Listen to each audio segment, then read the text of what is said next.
Hi guys, welcome back to my channel. If you've been enjoying this talk series, let me know in the comment section so that I can continue. Like this video, share with your friends. But first things first, I have to show you this t-shirt that I'm wearing. It's from Everything Nello. It's her collaboration with Adeze Space. Their merch they launched recently, and this one has God I beg you. I absolutely love this t-shirt. Just like immediately I saw it, I had to order because they read my mind, especially after these elections that just happened. I was in pain, so this just helped me. I ordered one more that has Enjoyment Minister on it, but I need to go back and order even more because after feeling the fabric, it feels so sumptuous, like high quality and like cool on the body. You know what I mean? And this is my uniform, t-shirt and leggings, so I feel this merch was made for me. It was made for me. I need to go and get my coins and order more. But that's by the way. Anyway, different background because my filming room is not ready, and I was like, I need to change it up for you guys. So I'm using my room, but this is not going to be my final filming corner. So I'm just letting you know in case you're like, hey, Nazom, you're in a different space. But let's delve into today's topic. Okay, I'm going to be talking about things married women should stop doing. Even some of these things I'm going to mention, I'm equally guilty. Let me not even lie to you. I'm also guilty. But I need to talk about it because there are many of us sitting on this table. We need to change our ways. Okay, as if the only achievement we have is marriage. But I'm going to be telling you some things as married women you should stop doing if you're guilty of. And in case you don't have a drink yet, please go and get one and come back before we start. First things first, don't cut off single friends just because you're married. Yes, I agree. When you newly marry, your lifestyle might be different, especially when you now have kids. Like, you're no longer available for hangout all the time. They always have to inform you earlier. Some of your friends might still be in the streets. That's normal. I feel like you can adapt. You don't have to cut off your single friends just because you're now married. Some people say, hey, I'm married now. We are not alike anymore. My dear, friends are hard to come by these days. And let me tell you, as you get older, to get real friends is so difficult. And naturally, you and your friends are not going to evolve and grow at the same stage in life. Some will get married before others. But it's important to stay in touch so long as, you know, that's a good quality friend though, and you don't have any bad blood or anything between you. Like today, I'm still friends with some of my single friends because that's just how life is. I love them still. I don't love them any less just because I'm married. It's just circumstances that their own man have not come, and within a few years I'm sure it will come. So you don't have to start feeling big. Like there's a time my cousin, I used to make fun of her because everything should be my husband, and she was saying my husband. And me, I'm also guilty. It's natural. You know, you also don't want to be that annoying that when you meet your single friends, everything will now be, you know, my husband did this, you know, my husband bought that. Just stop. If you're guilty of it, stop it. Okay, you can adapt. Even if your friends have to inform you earlier before you hang out, you can still make time for them. You can still go and do things you used to do before. Just because you're married now, those things don't have to stop. Okay? So that's number one. Number two, this one is so important to me. See, do not stop having fun. Ever since I gave birth to Naya, in fact, since I got married, first of all, before I got pregnant, I used to hang with my hubby, his friends, or my hubby, my friends, whatever. But when I got pregnant, I realized that, okay, I actually have to plan in order to have fun. But you see, this fun, it must be hard. I must still go out clubbing. I must still go out to all these lounge restaurants. I must still do things that I considered fun even before marrying.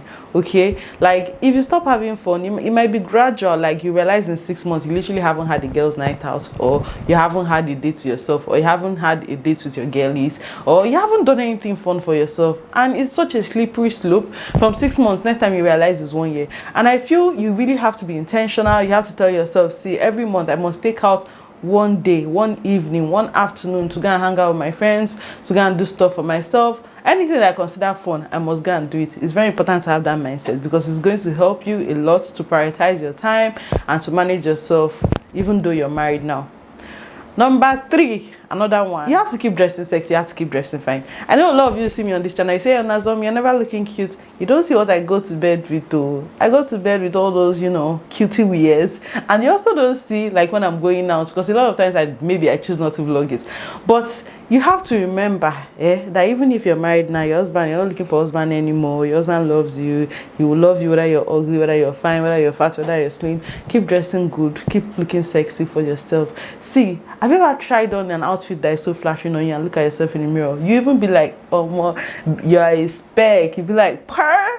Hey, you're going to feel so good. There's nothing like it. And if you abandon that habit of occasionally dressing up, looking good, it's going to wear on you. Slowly you start to be self-aware, you start to be self-conscious, you start to feel, oh, I'm not that pretty, oh, I'm not that sexy. Before you know it, you're comfortable literally going out in like staying at home clothes. Maybe you're wearing boo to go and drop up your kids, go and pick them up, never going to tidy your hair. These things are okay sometimes, but we have to all learn to package ourselves regardless, just the same way we used to package ourselves when we were single. You know, it's so easy because you be like, me that I'm boo-boo mama, I'm even telling you.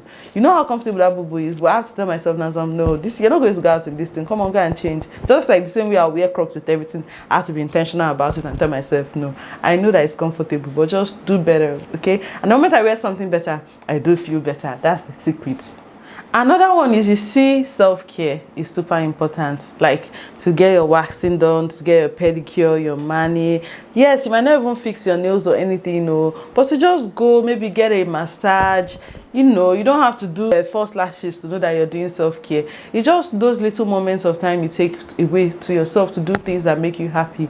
Like myself, I'm like, okay, this nails don't do, I need to go and do longer nails. Even that when I don't like it, just, you know, it's therapeutic. There's something about just dulling up, you know, taking care of your skin, taking care of your body, that feels nice. Some people say go and gym, it also helps, it's part of self-care, but let's be real, some of us don't have strength, okay? Even though gymming will help us to keep a strong and, you know, joyful mind, it's not for all of us. So let me be realistic, you should do it, but if you're like me and you're lazy, we'll also get there.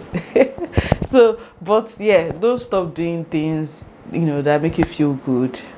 Self-care is always going to be important, okay? I have a friend, in fact my sister, let me not go far, you can never catch her with non-painted nails and toenails. Her is always on point no matter what she's going through, and I always admire that, you know, because it's just, it makes her feel good. So another thing I would say is, you see, if you've had hobbies before getting married, don't stop them. If you like maybe playing tennis, or you like reading novels, or you like cooking, I feel like when you have a family, cooking is a natural part of it already, but like you still cook, so that one doesn't matter. But maybe you had particular things you like to do by yourself. Maybe even for some people it might be something as simple as hiking, okay? Like, and I know when I used to live in Abuja, I used to go hiking, and I know it becomes difficult after you're married to, you know, still stick to those things that you could do when your time was flexible, but you can always make a way, okay? Don't abandon your hobbies, don't abandon your dreams. You know how some people are 9 to 5 and they'll say, oh, you know what, now that I'm married, I think I should just be a housewife. That's fine, that's their choice. But if you've always dreamed to be a career woman, don't just become a housewife just because you're not married. Like, you can always attain your goals. What I see that is very popular, some people take a break, have the kids, and get back into the job market. Like, whatever it is, if your dream is to be the world's first female president, keep going at it even after you're married and you have kids. I feel like this one is tricky because it's very easy after you've married, you had kids, you feel like I've achieved everything, especially if you're getting enough money to just be comfortable and abandon all your own dreams. You don't have to, okay? That's what I'm here to say. You don't have to abandon them. Keep working at them, those dreams, those hobbies. As a married woman now, it's not something you should think of as part of your past. Even if it's been 10 years since you've been married and be having kids and you want to get back into the job market, it's never too late to dust that certificate or to dust those sewing skills, especially in an economy like Nigerian economy where, like, you know, that handy skills like really pay a lot. It's never too late to just go for it and do that thing you've always wanted to do, okay? Another one, this one is tricky because I've even been judged for it. You see, vacation holiday. This one is so hard as a married woman. Number one, maybe your husband is not supportive, maybe he doesn't understand. Number two, maybe your kids are young. Whatever the case may be, don't stop doing it. If you have family like your in-laws that might help you take care of the baby, fine, you can use them, they'll help you take care of the kids, but you can always come up with a childcare plan that will allow you to still go on vacation, even if it's just a staycation, one night in a hotel by yourself or with your hubby or with your sister, whatever it is. Take girl trips, do whatever you can, make it possible. I know some people judge, but it's God that will come for you, because as women, if you don't do all these things, there's no way for you to feel recharged. Even when you go and come back, you'll be like, oh mom, my spirit is on 100. I can take care of my children, I can take care of my husband, I can work on 100%. Anyway, guys, I didn't want this video to be too long. I just wanted to come here and just air my mind real quick. But if you're not family member, say present. Next time, bye.